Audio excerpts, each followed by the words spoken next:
sky's not blue.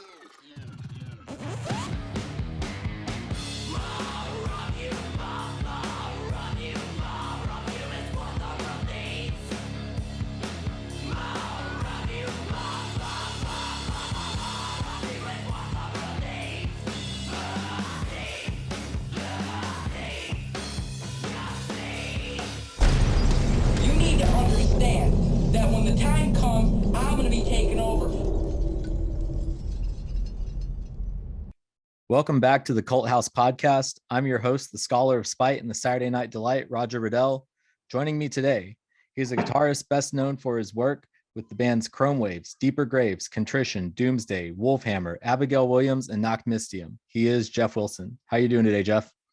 I'm good. How about yourself? Pretty good. That's a long list of bands. I would also say that most of those are not well known. Yeah. But, you know, it is what it is. Yeah, I mean, that's fair enough. But yeah, I think the last time that I saw you was probably like a decade ago. Yeah, I was thinking the same thing, that it was probably like 2011 or like 2012 or something like that.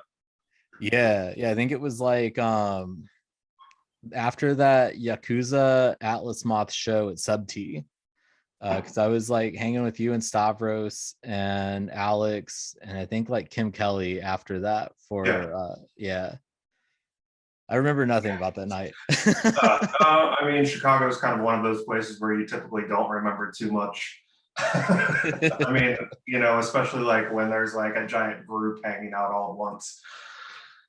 So, yeah, I mean, once you hit the exit, it's also just like that's the blackout point. Yeah, exactly. I feel like most of my life when I lived there, like, will have to be retold to me at some point, you know, because I can't remember most of it myself. Yeah. So, how have you been doing? I mean, not too bad. I mean, just trying to stay busy. I mean, you know, it's, you know, with how things are these days, you know, everything's kind of always up and down, you know what I mean? So it's like, I'll get really busy for like a month and then like, I'll have a couple weeks where I'm not. So, I mean, the vacation is nice, but I always like staying busy as well. So, I mean, you know, it's hit or miss. So, but yeah, I mean, pretty positive overall. How about yourself? I've been doing pretty good. I'm actually supposed to be moving back to Chicago around like May. Sometime around mid-May. So I'm trying to get all of that lined up right now because I've had to push it back a few times just because of how everything is for the last couple of years. Yeah, we're kind of the same way. We were supposed to move to Pittsburgh in the fall, and then like we were gonna close on a house, and like it just like all like kind of fell through like 2 days before. So like it was so close to like my lease date at the place we're at now that I just had to resign. So like we're actually right now like getting ready to start looking at houses again. So I'm gonna move there, and then it would be nice to be like a little bit closer to the East Coast. I can make like a 2-day drive or something like that, stay overnight and come back. And then my partner's gonna go back to school in the fall. So, you know, try out a different town, just keep wandering, I guess.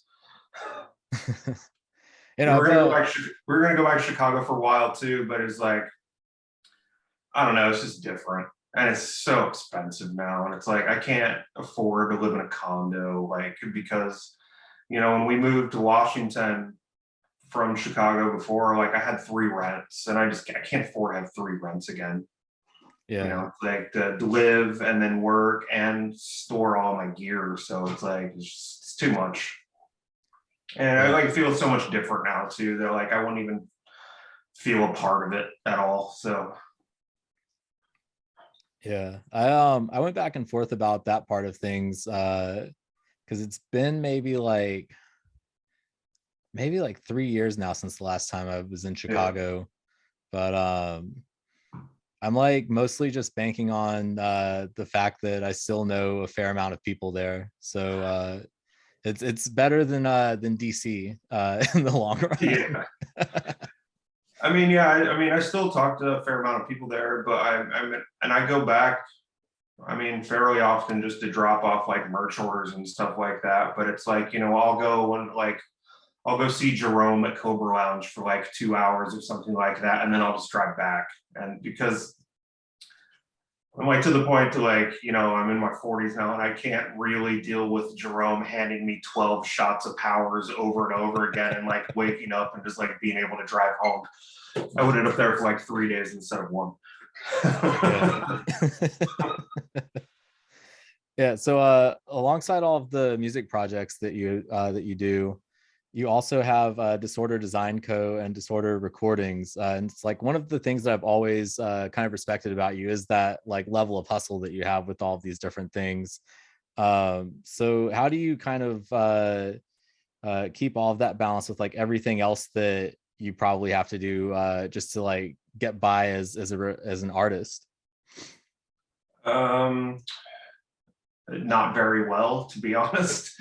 I mean, I'm always like kind of a person that has too much on my plate at all times, and I feel that I do a lot of apologizing when people like are be like, "Hey, I didn't get something," and I'd be like, "Yeah, I know," because I usually take at least like I take like 2 weeks to get a CD in the mail, just because there's always such an abundance of things going on, and then as well as like stuff going on at home, it's really hard to keep track a lot. But I mean, I try to do my best, and if you know, and when I do kind of fuck things up, like I'm always like, hey, I put some stickers and an extra album in there for you if you want to check it out or something like that. As far as the screen printing thing, I'm much better about that, just because that's really what pays the bills around here. The label and like the mail order and stuff like that are just things that I'm compelled to do, just because if I have too much downtime, I get caught up in my own brain, and then it doesn't necessarily reflect well upon like my partner or people around me, just because my brain just doesn't work right. I constantly have to be busy, or I feel like I'm not doing anything, and I don't really let myself have any downtime, which probably sucks, but I don't know, it's just how I'm wired, I guess. Yeah, I mean, I'm the same way. I feel like that's kind of like a Midwest thing. Yeah, I mean, it's definitely not a West Coast thing. Definitely more of a Midwest or an East Coast thing for sure. From living there for a few years, but I mean, I guess I'm always trying to move forward and always trying to do something different. And I don't, I've been doing this for a long time, but at the same time, I'm always trying to do new projects because I want to stay interested. And if I'm doing the same thing over and over and over again, I mean, minus Chrome Waves, because we're doing a whole lot in the last couple years or whatever. Like, other than that, I feel like I need to do something else all the time to kind of mix it up and keep it interesting, or I just get bored. Yeah. I mean, I have like kind of the same thing where if I give myself too much downtime, I kind of become like a moody asshole after a while, just because I'm not occupied with anything and I think about too much. Yeah, me too. I mean, I found out as I've gotten older that if I at least get myself to the gym for 30 minutes every day, that it helps a little bit. But I've definitely been an asshole the past couple weeks because, like we've had to reschedule this a couple times because I had like a pretty big tour order, and it's pretty much consumed the last 2 weeks of my life. So I need to get back on that tomorrow. But I pretty much slept most of the day today and did a little bit of mail order, and that was it, just to kind of like reset myself. Yeah, so you're working on a new Chrome Waves album. What can you say about that so far? We kind of had to do it backwards from what I would have liked to have done it, because the lineup change that was kind of unexpected. So we pretty much have, I would say, 95% of the guitars done. I still need to redo a couple things, but it's rough mixed, and we're just waiting on the drummer to complete the drums on it. So we pretty much have everything done except for the mix and the drums, and that should be done, from what I've been told, hopefully mid-April, and then we'll do a mix and a master, and I already have a guy for art. So what we're aiming for right now is to have it done by the 1st of May, and then I'm thinking probably out in November, because I'm really trying to stick to this putting out an album a year, regardless of pandemic and delays and all of this stuff.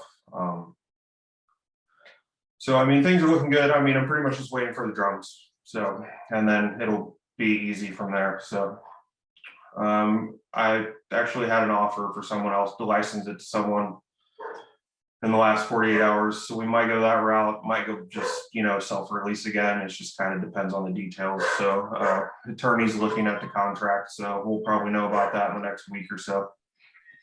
Yeah, I mean, I've really liked how that band has kind of evolved since the first EP came out. Where like, as much as I like that first one that you did with Stavros, I really like kind of the direction that it's gone now, where it feels like the sound's a little bit more diverse than on that first album. Yeah, I mean, a lot of that stuff was things that I was, I had the idea of like doing a side project, but at the same time, I was also writing songs that could have been used for Nachtmystium songs, and they just weren't. I mean, technically, Every Last Drop on the Addicts or whatever it's supposed to be a Chrome Wave song, but we needed a closer. And it turned out way better using it for that band, but it was technically a Chrome Wave song. But I mean, it's just, that was just the style that I was writing back then. And then, like we had so much time off. I think Bob did the drums for Grief, and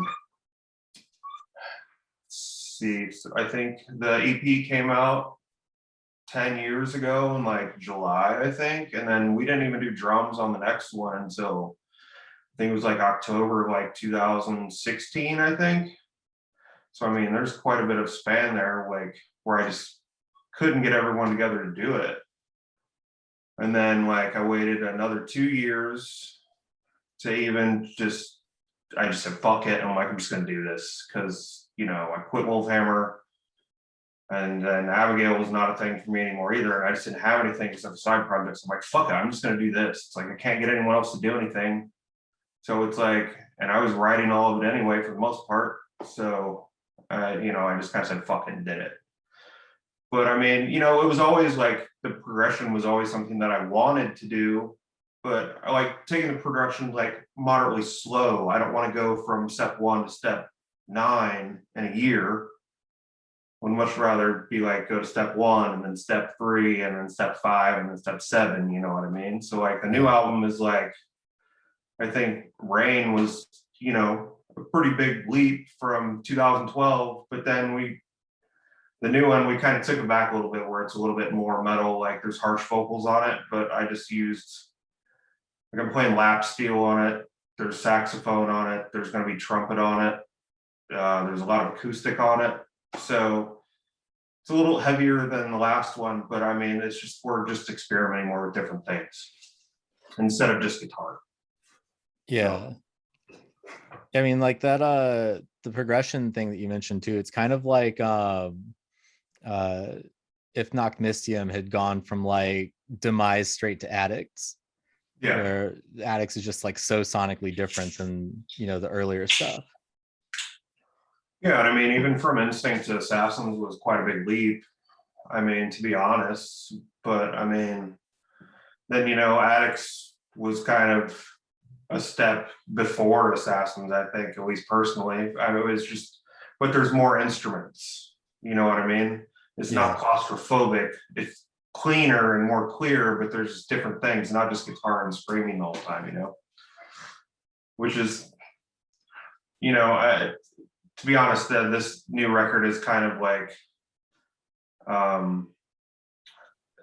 not necessarily intentional, but Zion is back in the band, who was on Assassins. And then, with the lineup change that we didn't necessarily expect, my first 3 people to go to were typically the same. And so I asked Tony to play drums, and he's like, okay. So it's pretty much the Assassins lineup minus Blake. So. Yeah. And I don't want to say with a better vocalist, but for the style that we're doing now, I mean, it's much more in tune, with how the band is now. So. Yeah. And I think next year if I'm not mistaken, is like the 15th anniversary of Assassins. What do you kind of remember most about that like time period around the time that that album was made? I mean, just mostly that. I mean, a lot of things have been said about him, and I've said a lot of things about him as well. But like Blake and I did, as much as most, he would like to say that he did it all himself. Between the trio of him and Chris and I, like it was kind of like magic in a bottle. I think like one of those things that could have gone probably further than it did. But circumstances and egos and fighting and this, that, and the other just didn't allow it to. I mean, that's really the biggest thing that I think about these days. I don't really think about it much otherwise. I haven't listened to the record in years, really. I mean, since probably the 10th anniversary, because he and I reconnected at one point when he kind of showed up again, and we were talking about like doing another album, which was technically was going to be the first Chrome Waves album, was going to be the Nachtmystium album, but it just kind of fell apart super quickly. But yeah, we definitely had something that like, like that the stories that people tell, but on a very much smaller scale, you know what I mean? But like, I mean, we could knock out songs like that, you know what I mean? And it, I haven't really connected too much with many people like that since then. It's just personal things just get in the way, and it's not worth the stress and the drama. Yeah.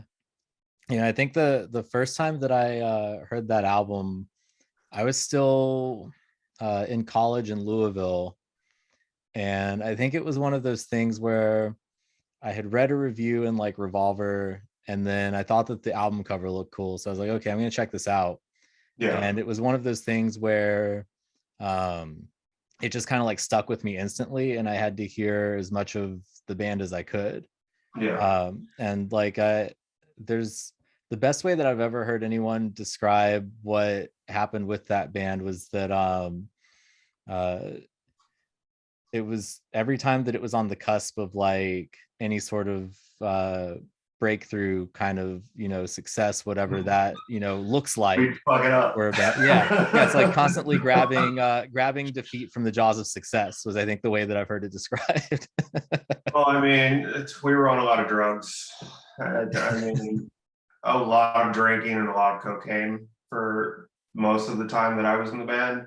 Regardless of what anyone says, the heroin never came into the picture until Addicts wasn't even out. Like it was like right before, like we literally did, like the heroin came into the picture like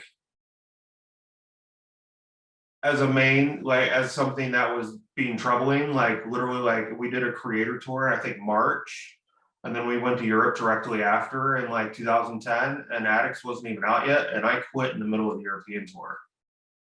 Like, despite what everyone says, it was never around until then. It was fucking whiskey and cocaine the entire time, and that was it.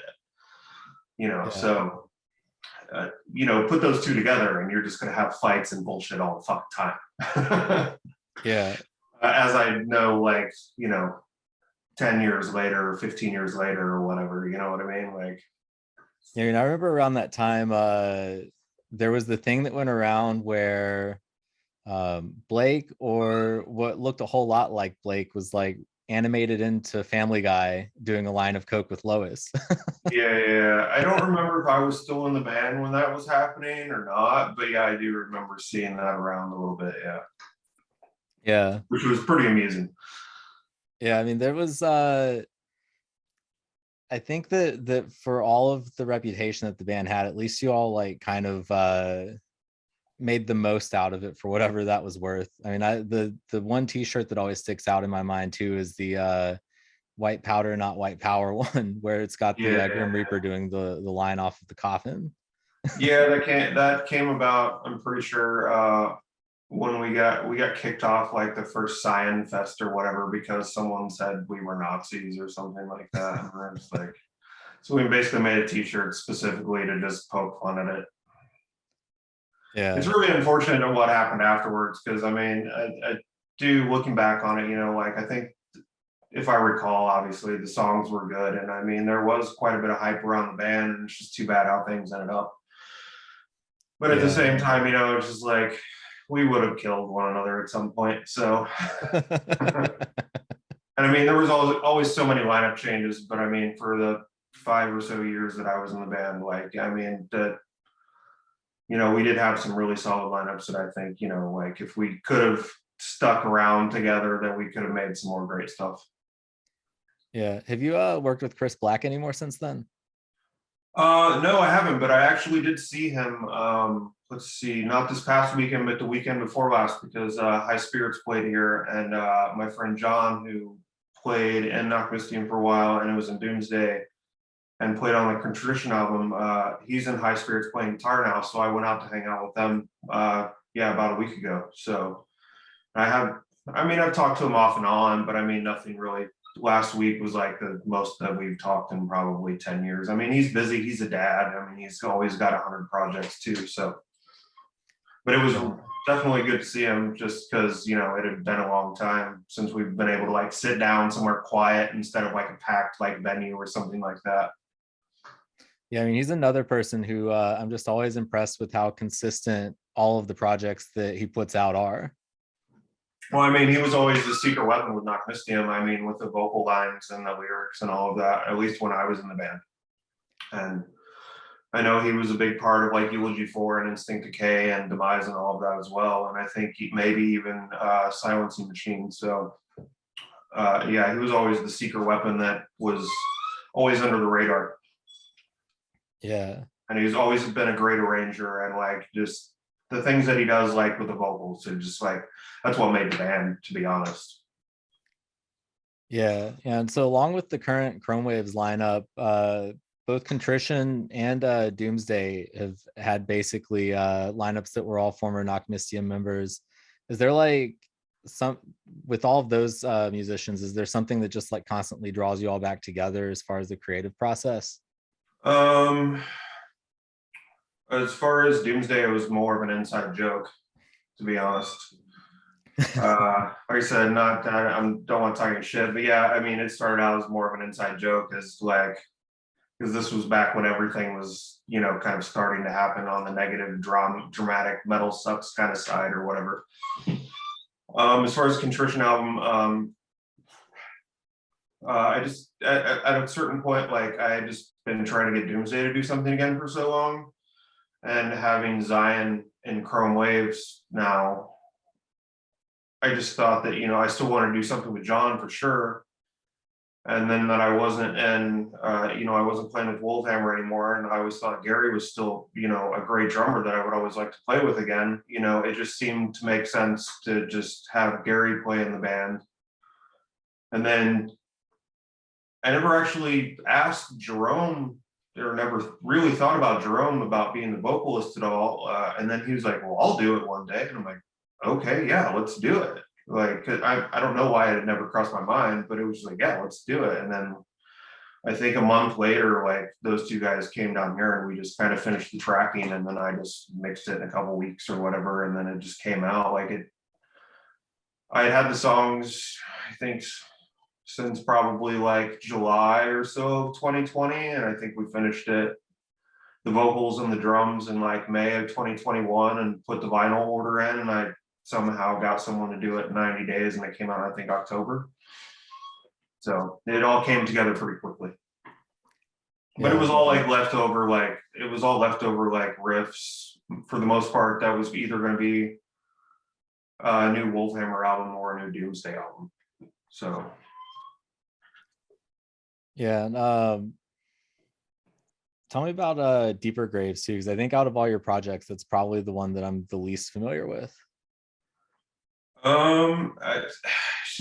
It's pretty much just stuff that, like, I mean, I think that the songs that were on the first album that came out in the summer of 2020, it's songs that have been around since I think probably 2015 or so, and just kind of things that didn't really fit anywhere.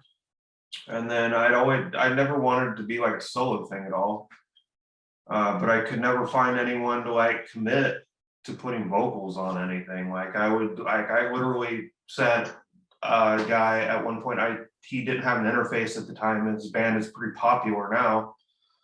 I won't mention his name, but I literally sent him an interface if he wanted to do vocals on it. He's like, yeah, this is great. Never did it. I asked probably 10 other people to do vocals on it. No one ever said anything that was at least worth a fuck. And finally, I had enough of those songs to where I did the first album. And I was just like, okay, I'm just going to get it done. And I've worked with the same PR guy since 2005. David, he was split. And he was like, yeah, this stuff's good. Let's just put it out. So I put out that album, and then I immediately went and started working on the second album. And I had a vocalist for that, and, kind of just blew it off. And then I finally got stuff, and I was like, yeah, I can't put this out. I tried to work around it to make it work for like both of us, and she just didn't like it. So I just kind of, I was like, well, fuck it. I'll just redo all the fucking lyrics and take all your stuff off. And it was supposed to come out last year, but ended up coming out in January this year, which is fine. But I mean, it's just stuff that just never fit anywhere else. Didn't work, because usually when I start writing things, I kind of have an idea about where everything is going to go. And it usually never backfires whatsoever. But on these songs, it just never really worked. So it's kind of more gothy, more post-rock, more ambient, more synth-based than I'm used to doing, which is nice. But I don't know when I'm going to do another full length. This year, I think I'm just going to do like singles and covers and whatnot. So we have me and Heath from Lotus Thrones have a Portishead split coming out this month, and then we're doing another Cure split in May because Pornography is 40 years old. And then we have some other ideas too. So yeah, I talked to Heath a few episodes ago, and he had mentioned that you were doing some stuff on some of the Lotus Thrones music that he's putting out. Yeah, I guess that's being released through Disorder. So how did your involvement in all that come about? Because I know you and Heath go back for a while too. Yeah, I mean, we've known each other for probably 15 years at this point too, and he was just he just started making music again after a long hiatus, and he just decided that he would rather have it under a label name as opposed to self-releasing it. And I was the first person he asked, and I'm like, yeah, sure, let's do it. And it's, I wasn't sure what to expect from it, just because, I had never really heard much of, haven't heard any of his writing other than just, him playing drums and his lyrics and whatnot, and occasional vocal. But I mean, he's only getting better. I've already heard the new album and all the other stuff that he's been doing that's not released yet. It just keeps getting better. So, I mean, I'm happy to work with him, and happy that, through all of these, different bands and lineups and all of that, that we're still able to get along and work together, And I've only worked on the new EP that musically, the new EP that's coming out, and I think June, I think is when we're planning. I played bass on it, and I did some lap steel and some Evo or whatever that just sounds more like a synth or whatever. But I mean, pretty much everything else is just him and a couple guests here and there. So I'm just happy that he's doing something again, because he stopped for years. Yeah. I mean, I before he sent me the demos for Hibernal to check out, I had never known that he did more than just playing drums. Yeah, he wrote quite a few of the lyrics from what I recall on the first few Wolvhammer releases, up until Adam joined the band. So yeah. And then I think him and Micah had another band at one point called Vernal Pool, I think, and I think he wrote a lot of the lyrics for that as well. So yeah, I mean, I still think a lot of that Wolvhammer stuff was super underrated. Like, I've listened to Clawing into Black Sun to this day. Yeah, that was a cool thing to do we kind of changed styles, I mean, I guess it was always a bit cohesive, but at the same time, from record to record, it was quite a bit different. It's kind of, you know, as much as I was super proud to for the band to kind of help Adam get into Skeleton Witch. I think it all kind of fell apart after that because all of our scheduling had to kind of go around that.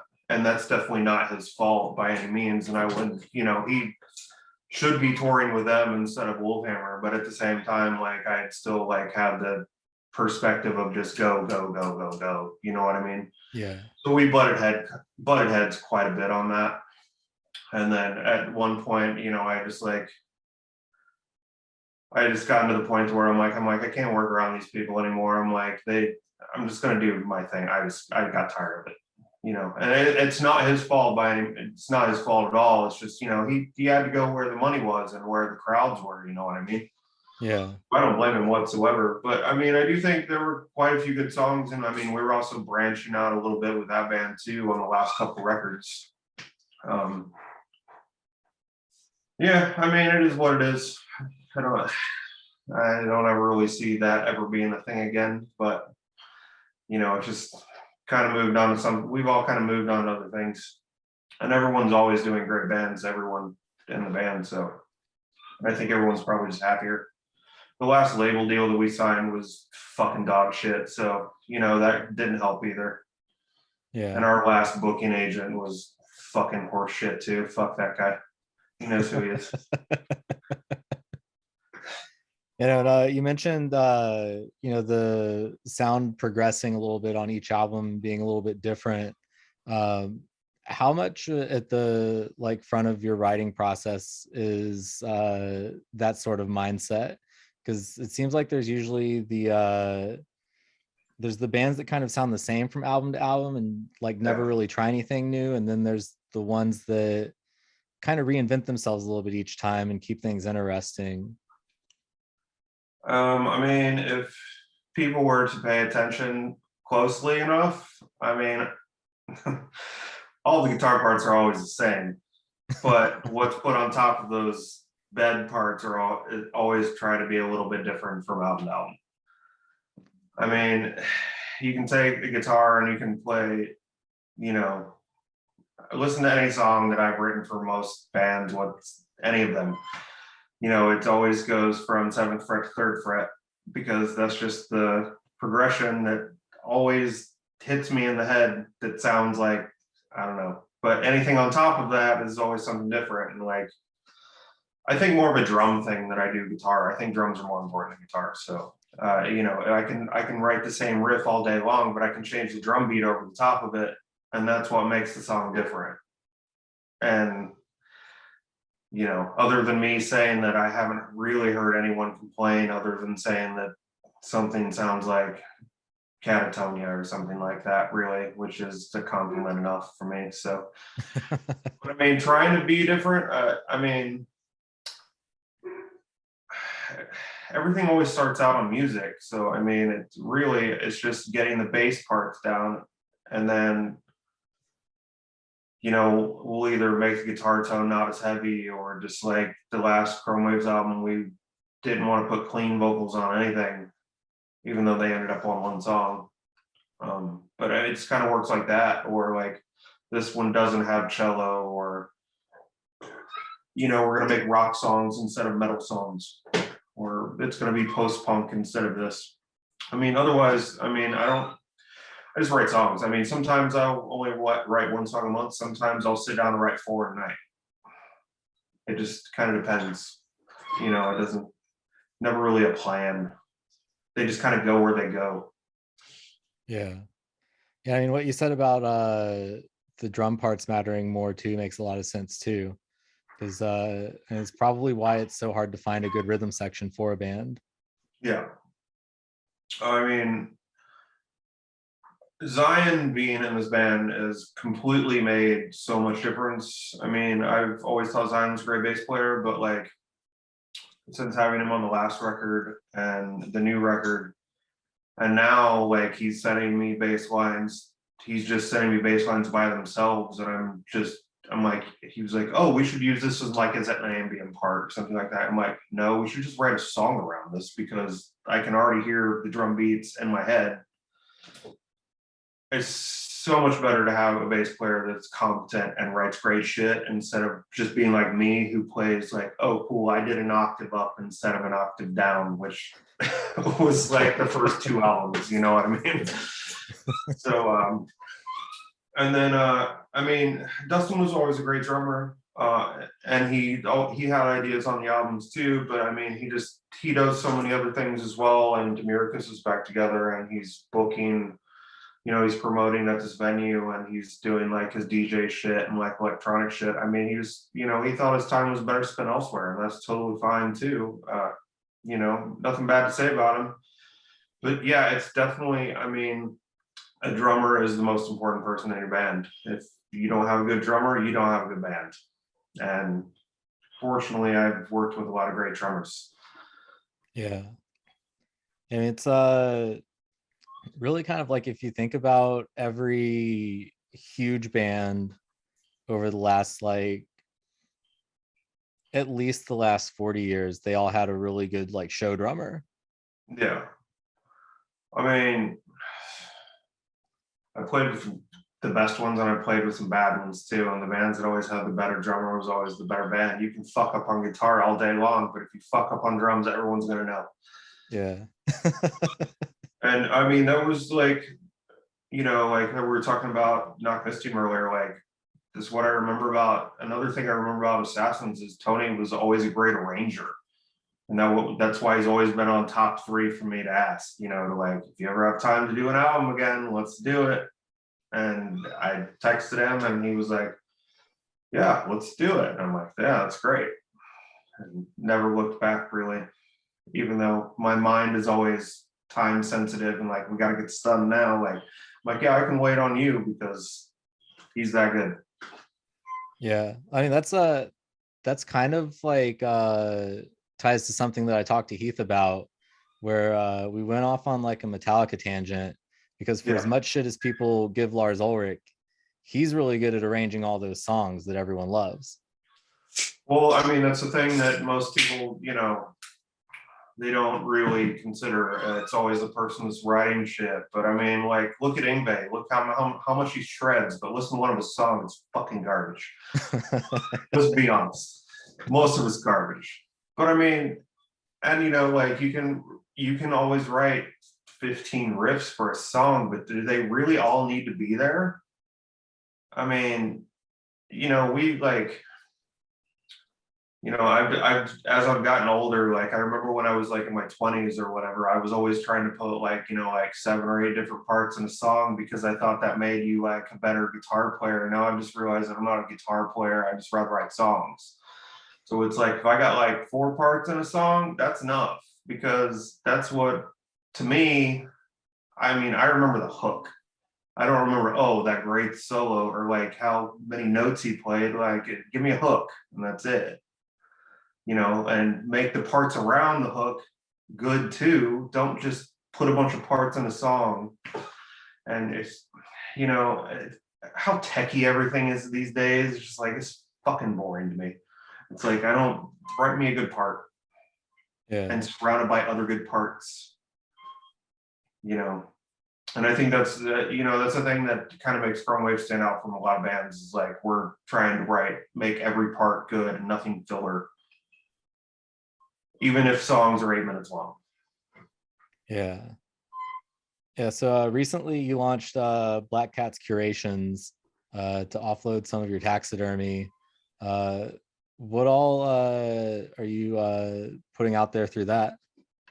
I mean, it wasn't necessarily to offload a bunch of our stuff. It was just like, my partner and I are constantly going to like antique malls and whatnot. And it's like, I've spent the last 20 years of my life screen printing and doing music that I feel like I need a hobby. And we're just constantly buying stuff, and it's like either running out of room or just trying to look for like a side hustle or whatever. Like, I went to an auction, or did an auction like about 2 months ago, and picked up, like 6 feet kind of things, like 4 of them for like $700. And I'm just like, we can't have these. We need to get rid of these. But it's like, we're always just buying stuff all the time. Just kind of like looking for like a side business or whatever that we're both interested in, like, just something that we can do together, because I'm constantly just working on shirts or music all the time. So yeah, it's just more of like just a business, not just like unloading our own stuff, really. Oh, okay. So what are, the kinds of things that you look for the most when you're, out kind of curating that kind of stuff? I mean, obviously taxidermy is good. Old books, sort of any just sort of general like medical or mortuary items. We have a lot of like, old like photos and frames or paintings and frames as well. So, anything kind of like 40s or before, mostly. It's kind of where everything is kind of focused. Not really any sort of like mid-century or 60s or 70s. It's just pretty much like 40s and before. Anything old that just kind of catches your eye, I guess. Yeah. She's more of the boss on that than me. I'm just kind of helping out on the tech side of things, and like if she doesn't want to buy it, I'll buy it. And then yeah, it's more of her thing than mine. So, but she knows that I'm good at like, or I'm not good at, but more of like the website building and posting and stuff like that, because I have to do with all the bands. So Yeah. What's the key to finding a good taxidermy? Well, I mean, I'm kind of an amateur. And a lot of the stuff that we have has actually been pretty cheap, like around $100. Like, but the last few things that like now I'm starting to see a lot of auctions online. So it's like, and I'm starting to pay more attention to that. Like we have like right now we have a couple like probably been pricing them around like $2,500 to $3,000 a piece. Stuff like at auctions where I've got them for a fraction of the price, but I know that not those are going to have to sit for a long time. So most of the stuff that we have are just, like things under $100, like 10 type photos or stuff in a frame, but those bigger type pieces are definitely an auction thing is where it goes, because you can get, something for $200 that'll sell for $2,000. You just have to go drive to get it or pay for the shipping. And most people won't do that. Yeah. And I, a few years ago, like maybe a couple months before the pandemic hit, I made the mistake of getting a ram skull off of eBay. Yeah. And it was supposed to have been taxidermied, but it was like poorly taxidermied. So it still like it smelled like it was a dead animal skull. I was just like, I can't keep this around. Coincidentally, when we planned for this, like I had this monster of a piece laying in here, and I was just like, I have to track drums in a couple weeks for someone, so I'm gonna have to use the control room. So I had like a 6-foot piece on the wall back here that I had to move like 4 things around like in the house just to like make room to have an office again, because it was just like full of shit that I got from this auction. So but yeah, I mean, they're cool things to have, especially if you can get the right price, but some of them are overpriced. And I like having like, it's one of those things where I have it like hanging up for like a month. I don't want to get rid of it, but it's like sometimes just too big, especially now that we're moving. It's like I have like 2 like 5 or 6 foot pieces like in the living room, and I'm just like, I have to walk around these.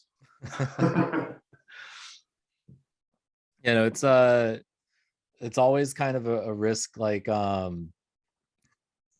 getting that kind of stuff off of like eBay too.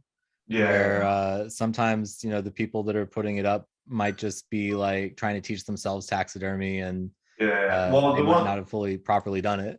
The ones that we got recently were from what I can't imagine would have been like a multi-million-dollar collection. So like the work is like 10 out of 10. Yeah. Like they had like full like lions and zebras and all of this shit, and it was like an in-state kind of estate auction, obviously. So like we release forward on those. So but yeah, it's just kind of a side business. Like, you know, she's trying to go back to school. So like, you know, I'm just trying to like work this as something that we can kind of work and like kind of turn over like a profit to pay for her to go back to school, and just something that we can entertain ourselves with, like as a side hobby or whatever. Yeah. Yeah, I've always kind of entertained the idea of having like a full like bear at some point, but it's mainly all because of fucking Roadhouse when the bear falls over on that dude. Totally. I mean, I would like to do that too, but I'm just not sure that I have the space for it. I don't have the space for all the stuff that I have now. I'd like to have a piano too, but I just like there's nowhere that I could put it.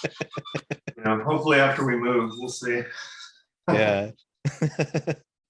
Yeah, well, I've had you for about an hour now, so right. I don't want to keep you for too long. Is there anything else that you want to put out there? No, I mean, other Chrome Waves has a remix album coming out on April 1st. Deeper Graves has a Portishead split coming out on the 25th. Deeper Graves will have a Cure split coming out on May 4th. Let's see, there's a couple new bands on the label, Above and Below, which is like Killing Joke, 9 Inch Nails, kind of Frontline Assembly, kind of industrial project. New Chrome Waves album this year, probably new Contrition album this year, maybe some new things. Just trying to stay busy, you know? Yeah. Yeah, well, it's good talking to you. Don't work too much. Yeah, well, thanks again for taking the time to do this. Man, it was great talking to you again. Thanks for having me. Run you,